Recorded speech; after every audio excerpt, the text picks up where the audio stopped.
Почитувани граѓани, почитувани медиуми, со особена чест и задоволство ви се обрачам како пратеник Освободителна Македонија.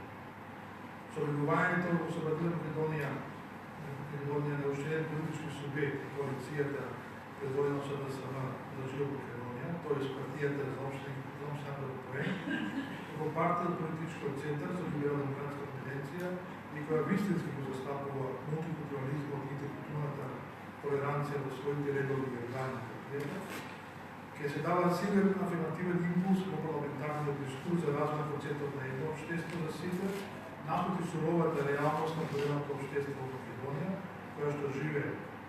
Другиот нови концепт, кој што овладна Македонија, се срочува преку отворањето на предлог национална стратегија.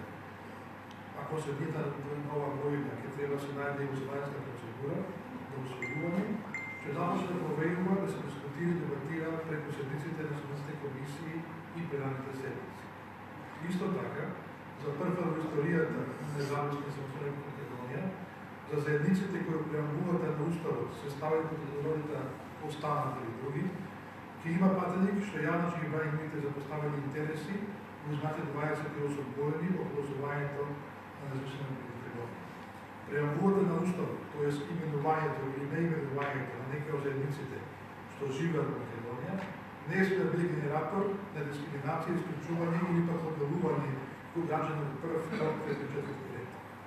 Гласот интересите на граѓаните припадници на заедниците на египтчаните, хрватите, црногорците, норвежците, словенците, ерменците, русите, пољаците, украинците, унгарците, булгарите, грците, евреите, во рамките на развој на мултикултурното општество и интеркултурализмот, владење на правото, борба против дискриминацијата и ефективно учество во јавниот живот, промовирање на заедничките вредности за толеранцијата, ќе започне да се случва во јавната политичка дебата, особено со панијето.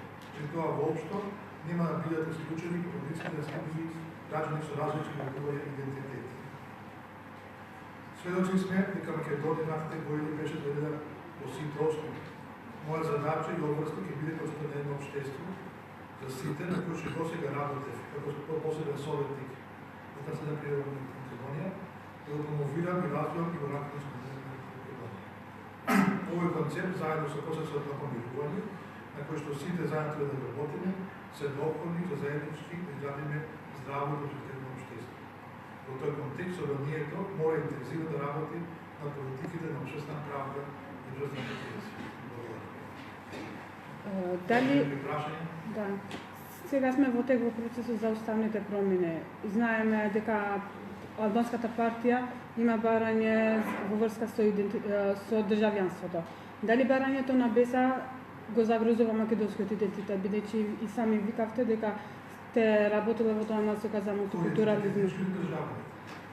Сега, ако сакате, можете да зборувате за двете, и за државниот идентитет и за македонскиот идентитет. Дали барањето на БЕСА го загрозува двата идентитет? Мислам дека етнички идентитет воопшто се загрозува во никој случај на македонскиот народ за промените на уставот, како да биде. Го разгледувавте барањето на БЕСА?